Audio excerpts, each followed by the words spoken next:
اور ان کے سنبھالنے کا حق ادا کر دے تو وہ ایک اچھے معاشرے کی تشکیل کی ضمانت بن جاتی ہے۔ سیدہ فاطمہ الزہرا رضی اللہ تعالی عنہا کا وجود ہمارے لیے ایک روشن، ایک منور اور ایک تابع جو ہے وہ وجود ہے، جس سے ہم مخدرات اسلام کی تربیت کے خد و خال لے سکتے ہیں۔ اقبال کہتا ہے تو نہ دانی کہ سوزے کراتے تو دیگر گو کر تقدیر عمر را۔ میری بہن، اگر تو بہن ہو کے قرآن پڑھے تو عمر کی تقدیر بدلتی ہے، اور اگر تو ماں ہو کے قرآن پڑھے تو بیٹا نیزے کی نوک پہ قرآن سناتا ہے۔ کربلا کے تپتے ہوئے ریگزار میں پیاسا ہونے کے باوجود حضرت امام حسین جو باطل کے آگے ڈٹے ہوئے ہیں اور جھک نہیں رہے ہیں، اور 71 لاشیں کندھوں پہ اٹھا کے خیموں تک پہنچا چکے ہیں، پھر بھی استقامت کا کوہ گراں بنے ہوئے ہیں، یہ حسین ابن علی کا کمال تو دکھائی دیتا ہی دیتا ہے، لیکن ذرا غور کی آنکھ سے دیکھو پیچھے فاطمہ کے دودھ کا اثر دکھائی دیتا ہے۔ تو اگر مائیں پردے میں سمٹ جائیں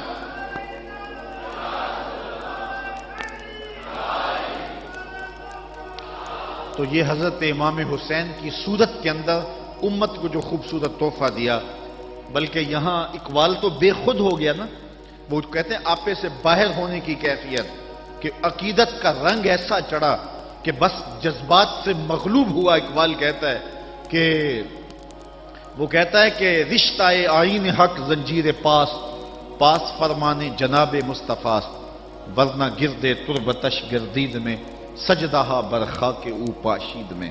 اے فاطمہ، جو کام تو نے کیا، اگر شریعت کے حکم کی زنجیریں میرے پاؤں میں نہ ہوتی، اور آپ کے باپ کا ہی حکم کہ اللہ کے علاوہ کسی اور کو سجدہ جائز نہیں، یہ مجھے ملحوظ نہ ہوتا، تو میں کعبے کی طرف رخ کر کے سجدہ کرنے کی بجائے تیری قبر کی مٹی کی طرف منہ کر کے سجدہ کرتا، اور میں کعبے کا طواف کرنے کی بجائے تیری قبر کا طواف کرتا، کیونکہ جو کام تو نے کیا ہے وہ کسی اور نے نہیں کیا۔ نبی کے گھر کی ہے عظمت، نبی سے سنتے ہیں، علی کے گھر کی ہے عزت، علی سے سنتے ہیں، وہ جس نے معزز کیا گھرانے کو، حسین پال کے جس نے دیا زمانے کو۔ تو یہ تھا حضرت سیدہ فاطمہ الزہرا رضی اللہ تعالی عنہا کا کردار۔ آج کی عورت سیدہ کے کردار کو اپنے لیے نمونہ حیات بنا کے اپنی زندگی کی راہیں متعین کر دے۔ اگر پندے سے درویش پذیری، ہزار امت بمیرت تو نہ میری، بطول باش و پنہا شو ازیں اثر کہ در آغوش شبیر بگیری۔ اگر فقیر کی ایک بات تو مان لے، ہزار امت مر جائے گی۔ اقبال کہتا ہے امت مسلمہ تجھے زوال نہیں آ سکتا، اور وہ کیا ہے؟ بطول بن جا اور زمانے کی نگاہوں سے پوشیدہ ہو جا، پھر تیری گود میں بھی حسین کے جانشین جنم لیا کریں گے۔ تو جب عورتوں کا کردار بچوں کی تربیت تک محدود ہوتا ہے اور وہ اس کردار کو بحسن و خوبی نبھاتی ہیں تو پھر ایک اچھا معاشرہ تشکیل پاتا ہے، لیکن جب حیا باختگی زمانے کو جکڑ لیتی ہے تو پھر قومیں اپنا وجود کھو دیتی ہیں۔ ہمیں ان تمام اسباب پہ غور کرنا چاہیے جس نے اس امت کو عروج سے زوال کی طرف دھکیل دیا، تو ہمیں ایک سبب یہ دکھائی دے گا کہ مخدرات اسلام کا جو کردار تھا، جو ذمہ داریاں تھیں، وہ اس نے پھر ادا جب کرنا چھوڑ دی اور اپنے دائرہ کار سے باہر آ گئیں، تو پھر وہ ذمہ داریاں نہ نبھانے کے سبب امت روح بزوال ہوئی۔ گھروں میں بیٹھ کر کے ماؤں نے تربیت کی تھی۔ ہم نے دور اسلام کے اندر بڑے بڑے مشکل حالات دیکھے ہیں۔ مشکل حالات میں جب اسلام پہ سخت سے سخت وقت آئے، لیکن جب درگاہیں بند ہوں گی، جب خانقاہیں بند ہو گئیں، جب مدارس دینیاں بند ہو گئے، جب اذانوں پہ پابندی لگ گئی، جب بہت کچھ ہوا تھا، لیکن ماں کی گود کی درسگاہ تو کبھی بند نہیں نہ ہوتی ہے، تو ماں نے اس وقت دین کو زندہ رکھا۔ آج بھی ہمیں اسی طبقہ نساء سے امید ہے کہ یہ دوبارہ امت کی نہضت کے لیے جو ہے وہ ایک با ہمت کردار ادا کریں گی۔ اللہ تعالیٰ خواتین اسلام کو حضرت سیدہ پاک کے اسوہ نور کی روشنی میں اپنی زندگی گزارنے کی توفیق عطا فرمائے۔